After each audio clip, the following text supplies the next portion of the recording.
अस्सलाम वालेकुम, welcome to revolution reactions. आज हमारा सबसे पहला जो टॉपिक है हमारे पास वो है इंट्रोडक्शन टू केमिस्ट्री।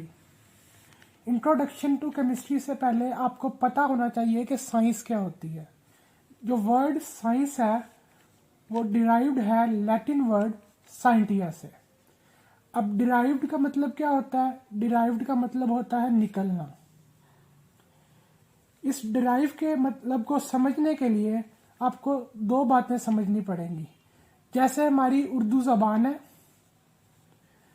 ये एक ज़बान नहीं है, ये डिफरेंट ज़बानों का मिक्सचर है। जैसे फारसी, अरबी और तुर्की, और इसमें डिफरेंट ज़बानों से वर्ड्स लिए गए हैं। जैसे उर्दू बजाते खुद ये अपनी उर्दू का लफ्ज़ नहीं है, ये तुर्की ज़बान का लफ्ज़ है। और एक हम लफ्ज़ यूज़ करते हैं नज़्मो ज़ब्त, डिसिप्लिन के लिए, वो भी अरबी का लफ्ज़ है।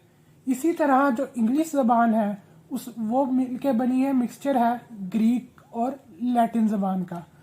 तो वहाँ से ड्राइव ये वर्ड हुआ है साइंस, लैटिन वर्ड साइंटिया से। अब हम साइंस की डेफिनेशन की तरफ चलते हैं। साइंस की डेफिनेशन है द नॉलेज, वो इल्म गेन थ्रू, जो हासिल किया जाता है ऑब्जर्वेशन। ऑब्जर्वेशन का मतलब होता है मुशाहिदा, यानी गौर से देखना। एंड एक्सपेरिमेंटेशन, और तजर्बात। तजर्बात मतलब प्रैक्टिकल, मतलब जो हम खुद करके देखें, उसको कहते हैं एक्सपेरिमेंटेशन। और इस कार्ड साइंस, उसे साइंस कहा जाता है। आपको एक मैं डेली लाइफ एग्जांपल से, मिसाल से समझाता हूँ। जैसे आपने घर में 2-3 पौधे लगाए हैं, आप डेली उसको पानी देते हैं, उसको सूरज की रोशनी भी मिल रही है, लेकिन आप देखेंगे कि कुछ प्लांट्स जल्दी ग्रो कर जाते हैं, कुछ आराम आराम से ग्रो करते हैं, उनकी स्पीड नहीं होती। तो आपके जहन में सवाल पैदा होता है ये क्यों हुआ है? ठीक है, ये आपकी ऑब्जर्वेशन है। और एक्सपेरिमेंटेशन क्या होती है? फिर आप 2 नए पौधे लेके आते हैं, उसको एक पौधे को मुख्तलिफ कंडीशंस में रखते हैं, पानी की मिकदार, सनलाइट, और दूसरे को दूसरी कंडीशन में रखते हैं, कम मिकदार में आप न्यूट्रिएंट्स देते हैं उसको करके। फिर आप दोनों की ग्रोथ को ऑब्जर्व करते हैं कि ये कैसे बड़ा होता है और ये कैसे बड़ा होता है। क्या वजह थी कि वो जो एक प्लांट था वो आहिस्ता ग्रो किया है और जो दूसरा प्लांट है वो जल्दी ग्रो कर गया है। इसको कहते हैं एक्सपेरिमेंटेशन।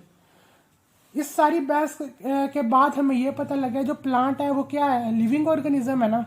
तो साइंस हमें ये बताती है हाउ लाइफ वर्क्स, के जिंदगी काम कैसे करती है। अब हम आगे चलते हैं केमिस्ट्री की तरफ। जो केमिस्ट्री है वो भी क्या है, एक साइंस की ब्रांच है। इसमें हम क्या स्टडी करते हैं वो हम आगे देखते हैं। डेफिनेशन पहले हम देख लेते हैं केमिस्ट्री की। द ब्रांच ऑफ साइंस, ये साइंस की ऐसी ब्रांच है जो 4 चीजों से डील करती है। कौन सी 4 चीजें? सबसे पहले हमारे पास आ जाती है कंपोजिशन, मतलब कोई चीज किससे मिलके बनी है। जैसे हम आसान सी मिसाल लेते हैं वाटर की। वाटर का फॉर्मूला होता है H2O, और ये बनता कैसे है?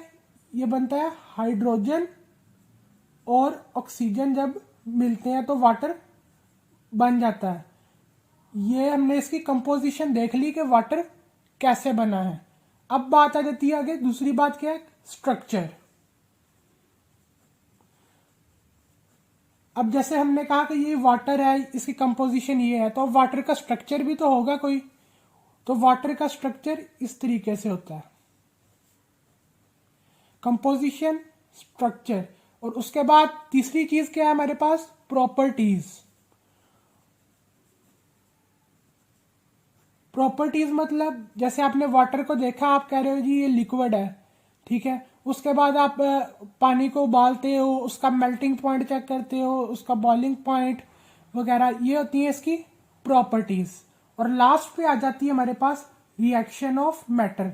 रिएक्शन ऑफ मैटर मतलब जैसे हमारे पास पानी है, वो मैटर है, वो आगे दूसरी चीजों के साथ मिलकर क्या बनाता है।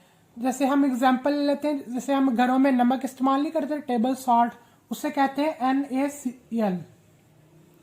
उसको हम वाटर के साथ उसका रिएक्शन करवा देते हैं, तो हमारे पास क्या बनता है? NaOH, Cl2 और H2। मतलब कि वाटर के साथ किसी चीज़ को हम रिएक्शन करवाते हैं, किसी चीज़ को मिलाते हैं, तो उससे क्या बनता है, इस ये पर रिएक्शन ऑफ मैटर, यानी उस मैटर का रिएक्शन। तो अब केमिस्ट्री की डेफिनेशन क्या होगी? The branch of science which deals with the composition, structure, properties and reaction of matter is called chemistry. अब हम बात करते हैं कि केमिस्ट्री में जैसे जैसे रिसर्चेज वगैरह आगे बढ़ी हैं तो हमें क्या क्या सहूलियात केमिस्ट्री ने प्रोवाइड की हैं। केमिस्ट्री की वजह से जनाब हमने अपनी मेडिसिन्स बनाई हैं, ड्रग्स, साबुन, सोप, डिटर्जेंट्स, कपड़े धोने वाला सर्फ जो होता है, पेपर, प्लास्टिक भी केमिस्ट्री की ही एप्लीकेशन है। उसके बाद इंसेक्टिसाइड्स और पेस्टिसाइड, खादें वगैरह। अब वो कहता है कि development of chemical industry generate toxic waste, contaminated water और पोल्यूटेड एयर। जब फैक्ट्रीज या मिल्स में ये चीज़ें बनती हैं तो वो अपना वेस्ट प्रोड्यूस करते हैं। उस वेस्ट की वजह से क्या होता है, आपका पानी खराब होता है और आपकी हवा भी पोल्यूट हो जाती है, आपकी हवा भी खराब हो जाती है। लेकिन उसके बाद कह रहे हैं आगे कि क्योंकि बेशक ये हमारे मतलब माहौल को ख़राब भी करता है, लेकिन इसने हमें काफ़ी सारे ऐसे प्रोसेसेस दिए हैं कि हम अपनी सेहत को बेहतर बना सकें और हमारे जो नेचुरल रिसोर्सेज हैं उसकी हिफाजत कर सकें। उसके लिए अच्छा, जो केमिस्ट्री है वो हमारी हेल्थ को इम्प्रूव कैसे करती है। वो जैसे किसी को कैंसर हो तो वो कीमोथेरेपी करवाता है, उसके मतलब उसको टीका लगता है, उसमें केमिकल्स होते हैं जो जाके कैंसरियस सेल से लड़ते हैं। उसके अलावा जब भी हम बीमार होते हैं, बुखार वगैरह चढ़ता है तो हम एंटीबायोटिक्स लेते हैं, ये भी केमिस्ट्री की वजह से ही है। और कंजर्व नेचुरल रिसोर्सेज, ये कैसे है, एक केमिस्ट्री ने जैसे जो हम गाड़ियों में और मोटरसाइकिलों में फ्यूल इस्तेमाल करते हैं, जो उनसे धुआं निकलता है वो हमारी इन्वायरमेंट के लिए अच्छा नहीं होता। इसीलिए केमिस्ट ने क्लीनर फ्यूल्स बनाए हैं जिसमें सल्फ़र की मिकदार कम होती है। मिकदार कम होने की वजह से फिर ज़्यादा इफ़ेक्ट वो इन्वायरमेंट को नहीं करता है वो फ्यूल जब हम गाड़ी में इस्तेमाल करते हैं। बहुत बहुत शुक्रिया। अगर आप मेरे चैनल को सब्सक्राइब करें, अगर आप और इस तरह की वीडियोस देखना चाहते हैं तो मेरी हौसला अफजाई करें ताकि मैं आगे भी इस तरह की इंफॉर्मेटिव वीडियोस बना सकूं।